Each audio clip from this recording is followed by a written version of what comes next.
یہ جو کانسٹیٹیوشن پہ آئین پہ یہ جو ڈاکے ڈالے جا رہے ہیں ہر روز، کبھی وقف کے نام پہ، کبھی 370 کے نام پہ، کبھی ٹرپل طلاق کے نام پہ، کون مسلمان ہے اور کون وقف کر سکتا ہے؟ 5 سال سے کون مسلمان ہے؟ اگر آپ وقف پہ خاموش رہے تو نتیجہ یہی ہوگا کہ ایک دن آپ کا کانسٹیٹیوشن ہی نہیں ہوگا۔ 1947 کے بعد سے لے کے آج تک ہم نے یہ ملک بنایا بھی، خون بھی دیا آپ سبھی نے۔ اگر چرانے والے کو مرغیاں چرانے پہ بخشو گے، آئندہ دوبارہ آ کے تمہارے پیڑ بکریاں بھی چرا لے گا۔ ایک حقیقت بنانے کے لیے اور اس حقیقت کو جینے کے لیے اس کو کانسٹیٹیوشن کہتے ہیں، جو نہ کسی مذہب کی بنیاد پہ چلے گا، کسی رنگ کے بنیاد پہ چلے گا۔ یہ جو ڈاکے ڈالے جا رہے، کس دن آپ اٹھو گے اور اس چور کے ہاتھ کو پکڑو گے؟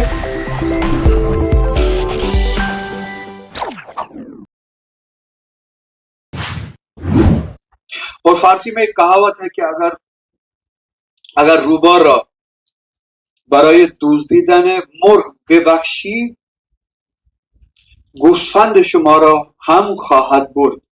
اگر چرانے والے کو مرغیاں چرانے پہ بخشو گے، اگر چرانے والے کو مرغیاں چرانے پہ بخشو گے، آئندہ دوبارہ آ کے تمہارے بیڑ بکریاں بھی چرا لے گا۔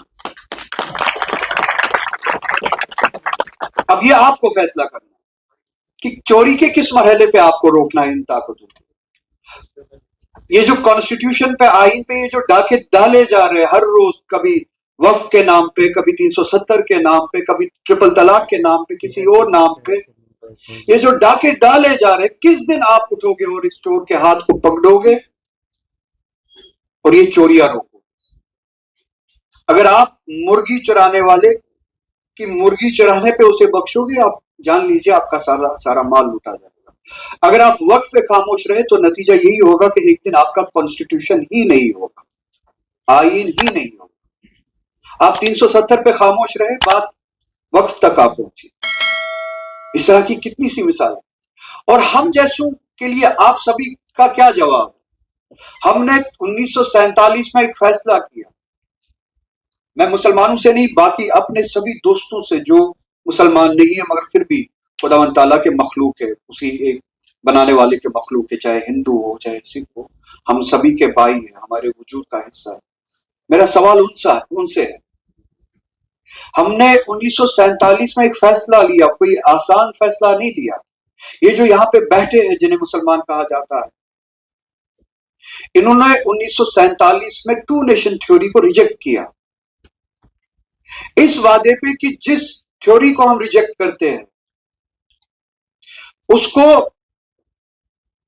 ریجیکٹ کرنے کے لیے ہم ایک حقیقت جیئیں گے، میں سپنا نہیں کہہ رہا ہوں، ایک حقیقت جیئیں گے، ایک حقیقت والا ملک جیئیں گے اور بنائیں گے جو آئین کی بنیاد پہ چلے گا، جو نہ کسی مذہب کی بنیاد پہ چلے گا، کسی رنگ کے بنیاد پہ چلے گا، کسی ٹریڈیشن کی بنیاد پہ چلے گا۔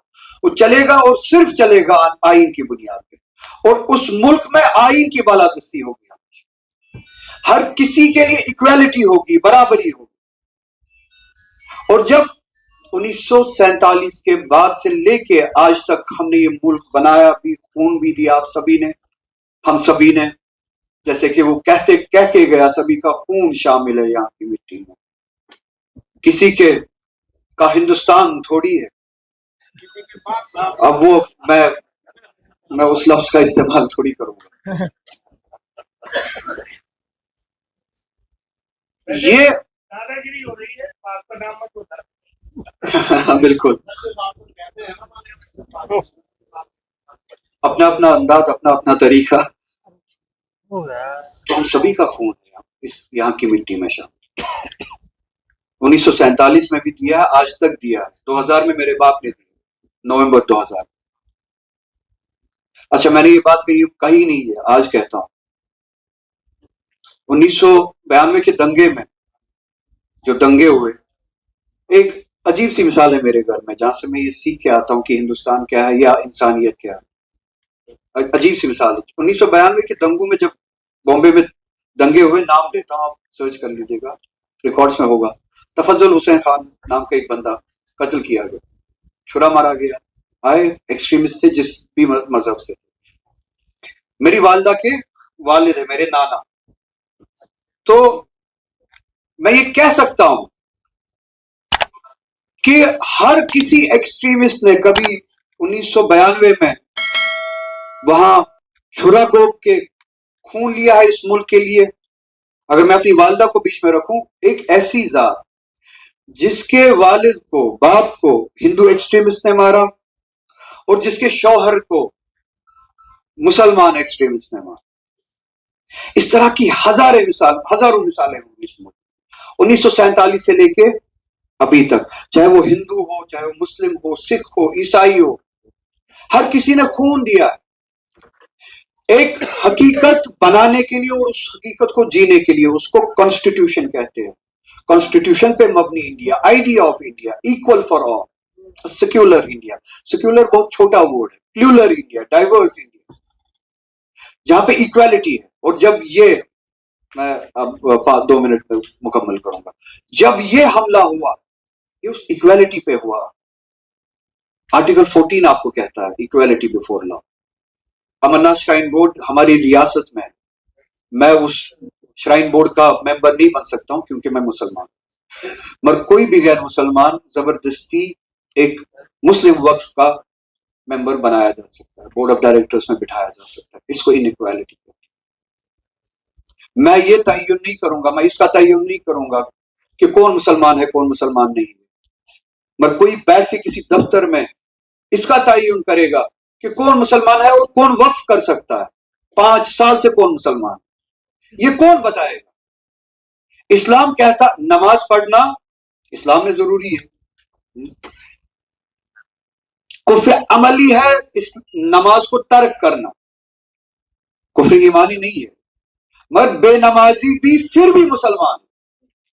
1000 قسم کی برائیاں ہے اس اسلام میں، مگر کسی ایک شخص نے کلمہ پڑھا وہ مسلمان ہو گیا. اسلام کہتا ہے آپ کے پاس حق ہی نہیں ہے پھر آپ اسے کہے کہ آپ مسلمان ہے یا نہیں. اس کے بعد یا تو وہ اچھا مسلمان ہو سکتا ہے یا برا مسلمان ہو سکتا ہے. جس طرح سے اچھا ہندو ہوتا ہے اور RSS والا ہندو ہوتا ہے، اتنی فرق ہو سکتی ہے اور زیادہ فرق نہیں ہو سکتا، مگر مسلمان تو ہے. اب آپ کیسے تعین کریں گے کہ کون مسلمان ہے کون مسلمان ہے؟ یہ دفتر میں بیٹھ کے کون تعین کرے گا، اس کا فیصلہ لے گا؟ اس کو کہتے ہیں انیکوالٹی بفور لا. 1990 میں 92 میں کار سیوک بابری مسجد کے گنبد پہ چڑھے تھے. اب آپ نے اپنے کلیکٹرز کو کار سیوک بنایا. ایک آدمی درخواست لے کے آئے گا، شکایت کرے گا فلانی پراپرٹی ڈسپیوٹڈ ہے، دوسرے دن کلیکٹر اس پراپرٹی کو ڈسپیوٹ مان کے اوپر آئے گا. کار سیوک والا کام وائٹ کالر سے کرے گا.